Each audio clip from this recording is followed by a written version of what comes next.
CM Nitish Kumar को लेकर BJP महासचिव कैलाश विजयवर्गीय ने विवादित बयान दिया है। बिहार के सियासी घटनाक्रम को लेकर उन्होंने नीतीश कुमार के ऊपर निशाना साधा और कहा कि अमेरिका में लड़कियां बॉयफ्रेंड जैसे बदलती हैं, उसी तरह से नीतीश कुमार सत्ता के पार्टनर को बदल रहे हैं।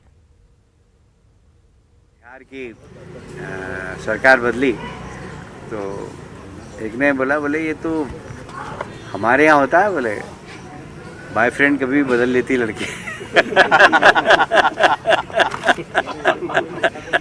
तो बोले बिहार के मुख्यमंत्री की भी ऐसी पोजीशन है, कब किससे हाथ मिला ले, कब किसका हाथ छोड़ दे। तो कैलाश विजयवर्गीय के बयान पर अब सियासी घमासान शुरू हो चुका है। आरजेडी ने जहां बीजेपी पर इसे लेकर हमला किया, वहीं बीजेपी ने नीतीश पर विजयवर्गीय के बयान का बचाव किया है। विजयवर्गीय जी बड़े नेता हैं।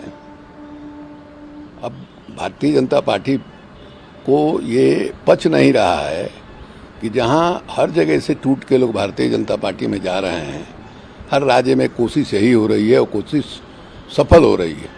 ये पहली घटना ऐसी हुई है कि जब नीतीश कुमार और उनकी पार्टी वो भारतीय जनता पार्टी से अलग होकर के भारतीय जनता पार्टी को चुनौती दे रही है। नहीं, हम विदेश गए नहीं हैं, तो वहाँ लड़कियाँ किस तरह से बॉयफ्रेंड बदलती है ये मुझे आइडिया नहीं है, इसलिए मैं इस पर कुछ बात नहीं कहूँ। लेकिन नीतीश कुमार तो बदलते ही रहते हैं।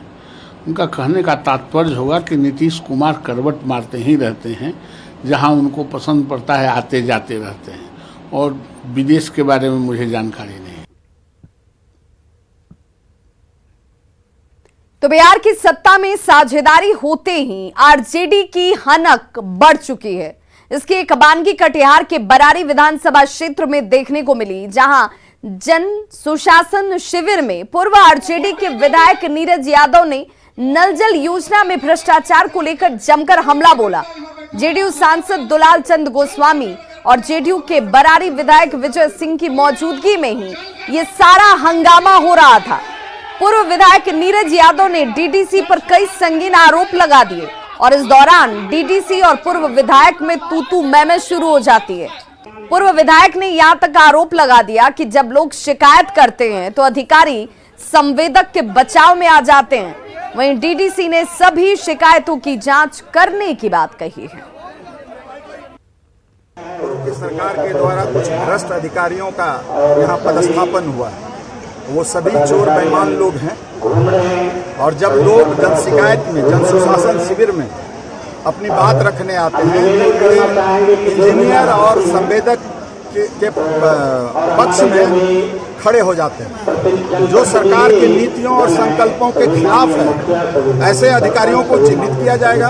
और खास करके जल नल योजना जो है, बरारी के 22 पंचायतों में एक बूंद, मैं कहता हूं दावे के साथ, जल का नल पब्लिक पी रहा हो तो मैं सामाजिक जीवन में नहीं रहूंगा।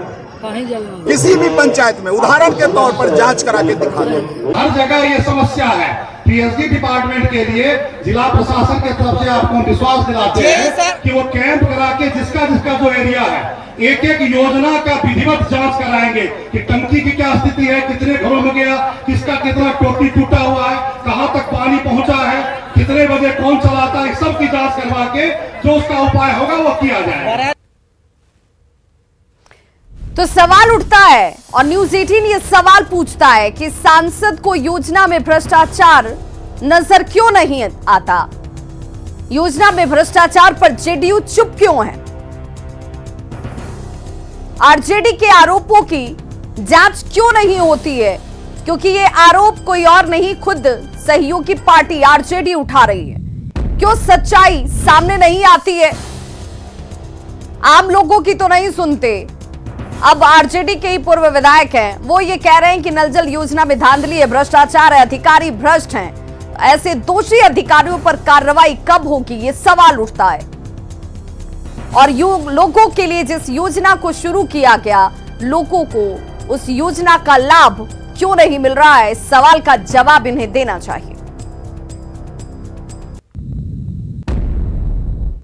और बड़ी खबर राजधानी पटना से सूत्रों के हवाले से ये बड़ी खबर आ रही है। देवेश चंद्र ठाकुर सभापति होंगे, विधान परिषद के सभापति होंगे जेडीयू एमएलसी देवेश चंद्र ठाकुर। ये बड़ी जानकारी सूत्रों के हवाले से, जिसमें जेडीयू के एमएलसी देवेश चंद्र ठाकुर विधान परिषद में आपको बताते चले सभापति होंगे। ये इस वक्त बड़ी जानकारी।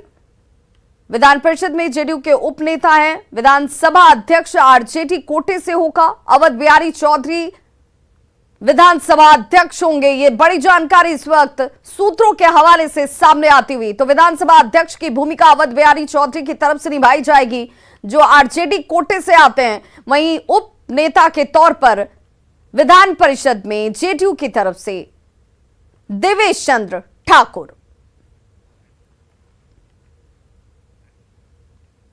और अब बात बालू माफियाओं की, तो अररिया के जोकीहाट में बालू माफिया बेखौफ हैं।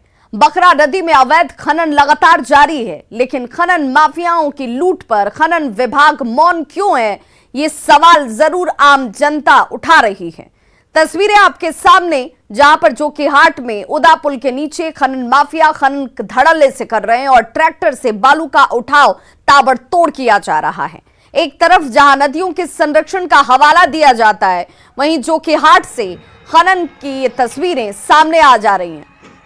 अब ऐसे लोगों पर कार्रवाई कब की जाएगी, ये भी देखना होगा। जोकीहाट से ये तस्वीरें सवाल उठाती हैं और गंभीर सवालों का जवाब कौन देता है, ये भी देखना बेहद महत्वपूर्ण।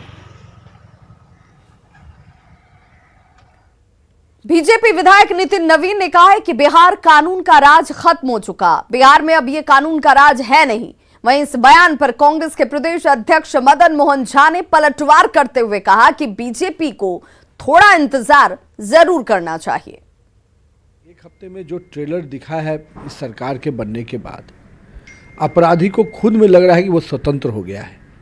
और मेरा मानना है कि नीतीश कुमार कहते थे कि कानून का राज है, अब नीतीश कुमार खुद मानते हैं कि अपराधियों का राज है और अपराधी पूरी तरह से स्वतंत्र रूप से अपना काम कर रहे हैं। कानून अपना काम करना बंद कर दिया है। बीजेपी वाले लगातार सरकार में थे, उस समय उनको बेहतर लग रहा था कानून व्यवस्था, और ये नई सरकार बनी है, ये तो पुरानी सरकार का जो प्रभाव था उन लोग का, बीजेपी वाले का, उसका असर अभी दिख रहा है।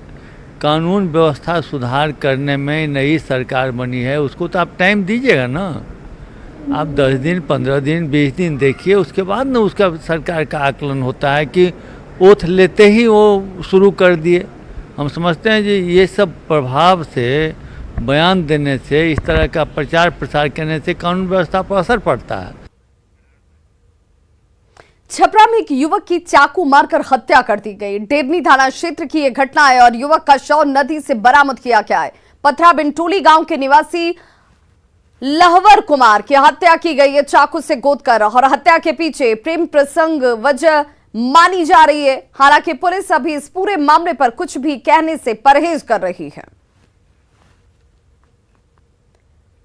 बड़ी खबर समस्तीपुर से, जहां किराना दुकान में लूटपाट की घटना को 4 की संख्या में पहुंचे लुटेरों ने अंजाम दिया है। लूट की ये पूरी वारदात सीसीटीवी कैमरे में हालांकि रिकॉर्ड हो गई और ये सीसीटीवी फुटेज इस वक्त आपके टीवी स्क्रीन पर देखिए। कैसे दुकान पर गले के सामने बैठे इस शख्स को बंदूक की नोक पर हटा दिया जाता है और 4 की संख्या में पहुंचे अपराधियों ने यहां से रकम लूटी और फरार हो गए। 2 लाख के लूट की घटना को अंजाम दिया गया है और अब पुलिस सीसीटीवी फुटेज के आधार पर कार्रवाई की बात कह रही है।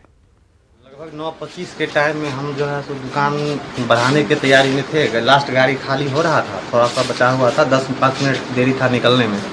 हम कैश उस तैयार करके निकलने के ही प्रोग्राम में थे कि 4 गो लड़का आया जो हाथ में पिस्टल रखे हुए था और एगो मेरे दुकान के अंदर काउंटर छड़प करके घुस गया और हमको ऐसे ऐसे इशारा किया कि निकलो, हटो यहाँ से। हम हट गए। उसके बाद गला में से कैश ले लिया। बाहर में 3 लड़का और था जो मेरे मतलब काउंटर से सटा हुआ खड़ा था और एक लड़का और जो बाहर में जहां पर बाइक लगाए हुए था उसके आसपास में था। नालंदा जिले में बेखौफ बालू माफिया जमकर बालू की ढुलाई कर रहे हैं। आपको हम एक वीडियो दिखाने जा रहे हैं और इस वीडियो को देखकर आपको भी अंदाजा होगा कि देखिए किस तरीके से गिरियक थाना क्षेत्र के घोड़ा कटोरा गांव के पास धड़ल्ले से बालू का अवैध उठाव जारी है। साथ ही स्थानीय पुलिस के द्वारा एंट्री फीस लेकर अवैध बालू ढुलाई कराने का मामला भी सामने आ चुका है। जानकारी के मुताबिक गिरियक थाना क्षेत्र में अवैध बालू की दिन रात खनन की जा रही है, लेकिन जो लोग एंट्री फी नहीं देते वैसे लोगों पर पुलिस कार्रवाई कर खानापूर्ति जरूर कर लेती है। लेकिन जिन ट्रैक्टर्स की तरफ से पैसे दे दिए जाते हैं एंट्री फी के नाम पर, उन्हें यहां से छोड़ दिया जाता है।